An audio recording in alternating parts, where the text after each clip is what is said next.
have you ever just looked around at the world? The endless hustle, that intense, almost crushing pressure to succeed, the exhausting daily drama on social media, and thought, seriously, what is the point of all this? Or maybe you felt that really weird sensation of totally burning out right at the exact moment you're supposed to be thriving. Well, if that sounds familiar, you definitely aren't alone. In fact, you're already thinking exactly like a guy who lived over 200 years ago. Today's explainer is essentially a survival guide, and it's hidden inside a brutally honest, intense philosophy from back in 1818. We are unpacking Arthur Schopenhauer's absolute masterpiece, The World as Will and Representation.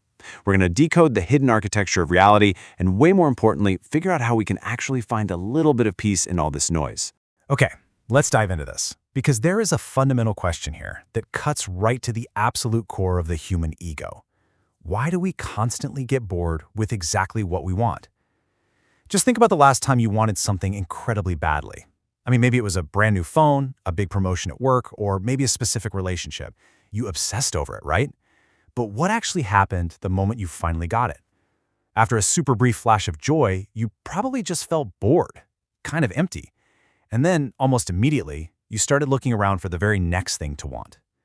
This universal, totally exhausting cycle of endless wanting is the exact problem Schopenhauer set out to solve.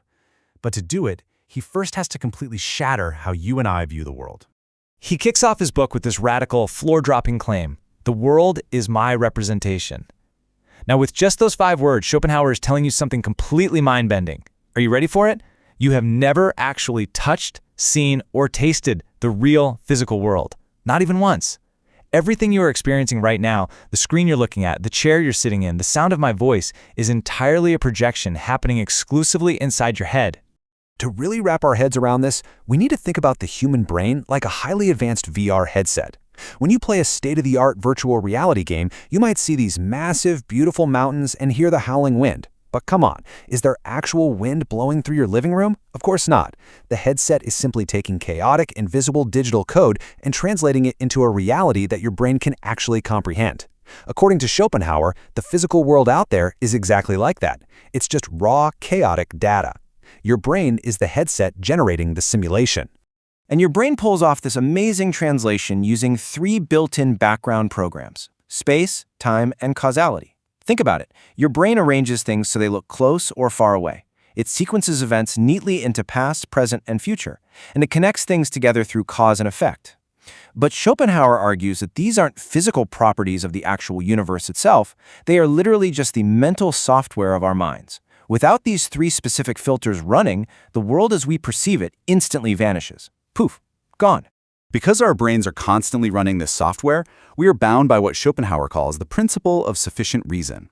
I know, it sounds like a fancy, intimidating philosophical term, but it really just means our brains are completely hardwired to demand explanations.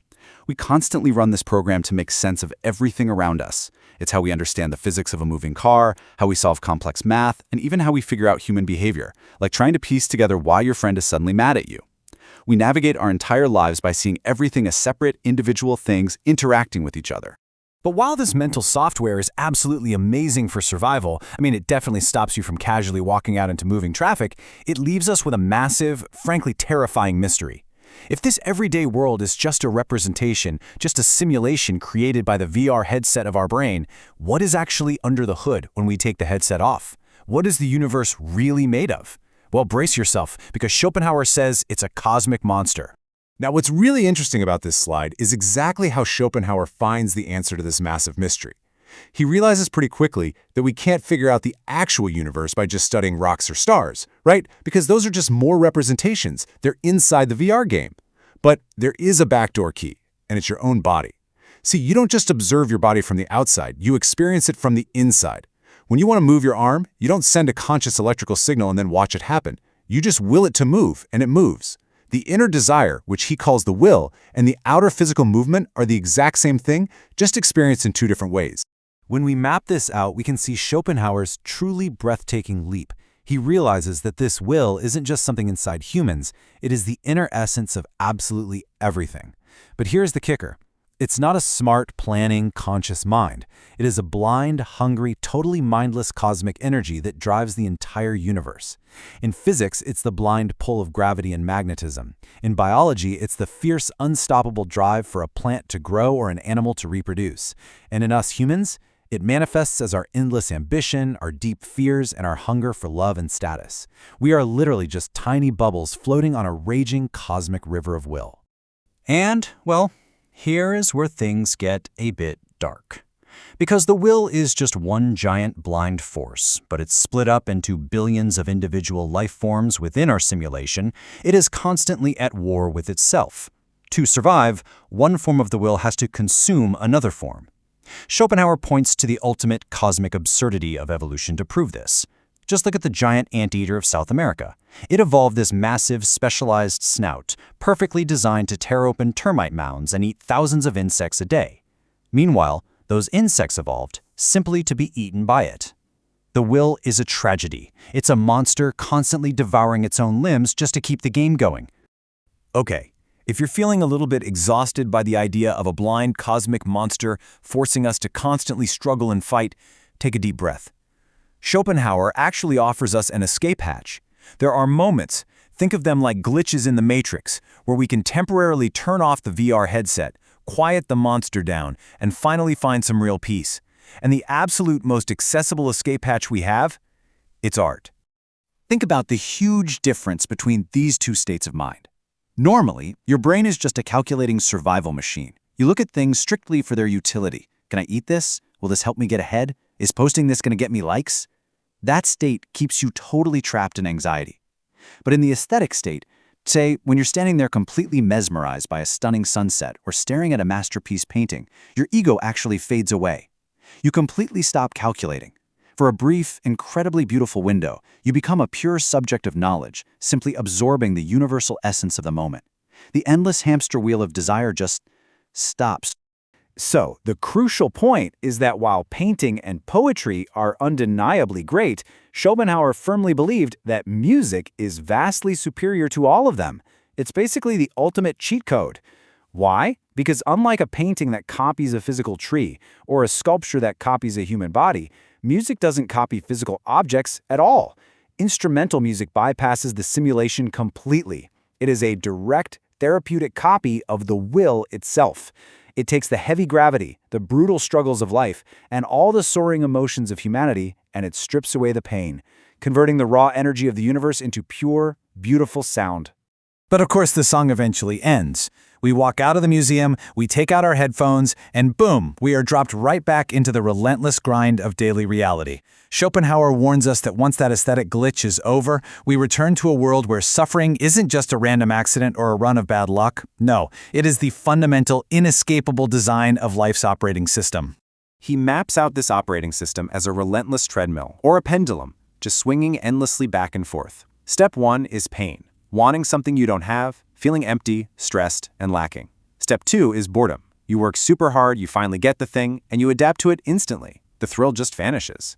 And step 3, you immediately find a brand new target to desire, which swings the pendulum right back to the pain of wanting. Seriously, if you've ever felt anxious about never feeling truly satisfied no matter what you achieve in life, Schopenhauer is validating that exact feeling right here. The game is literally rigged to keep you wanting. So how on earth do we treat each other in a rigged game? Well, if we think we are separate, competing individuals, we act with greed and cruelty. But Schopenhauer points to a profoundly beautiful ancient Sanskrit concept, tat twam asi, which translates to, that art thou. When you look deeply at a rival, at a total stranger, or even at an animal, you realize they are driven by the exact same will to live that you are. You're just different waves crashing in the exact same ocean. Realizing this births a deep, gut-feeling compassion. You realize that hurting someone else is literally like a dog biting its own tail. It's just the same will tearing itself apart. And this brilliantly illustrates our next big problem. While compassion definitely makes the game kinder, and art gives us those much-needed temporary pauses, neither of them actually stops the wheel of suffering entirely. To truly win this rigged game, Schopenhauer says we need a permanent solution. We have to do something totally, fundamentally radical. That permanent solution is asceticism. It is the deliberate, radical choice to turn off the video game entirely. If the game of life forces you to suffer through endless desire, the only real way to win is to just put the controller down. An ascetic chooses to deliberately quiet their desires. They practice deep mindfulness, and they completely refuse to chase status, wealth, or the next big thing. By living simply and actually being content with nothing, they actively starve that cosmic monster inside them, ultimately reaching a state of profound, undisturbed peace. Let's move to our modern survival guide and see how this builds into something we can actually use today. You don't have to move to a secluded monastery to build a practical survival toolkit out of this. First, don't fall for the next big thing trap. Remember the pendulum and know that getting the new phone or the new car won't bring lasting joy. Second, when social media algorithms design your feed just to keep your will angry and craving, use art and music as actual, literal medicine to unplug. Third, practice compassion. Realize that annoying people are really just confused manifestations of the will struggling to stay afloat, just like you. And finally, find deep joy in quiet, desire-free moments. Simply sitting on your bed and listening to the rain isn't wasting time. It's profound, radical freedom. Schopenhauer basically pulls back the curtain on the entire universe and shows us the raw, hungry code running beneath our everyday lives. It's an intense realization, sure, but it's also a deeply, deeply empowering one. Once you realize that the endless chase for satisfaction is just a glitch in the software, you no longer have to be a slave to it. You have the power to step back, put on your absolute favorite song, practice a little bit of kindness, and just quiet the monster. Please like and subscribe.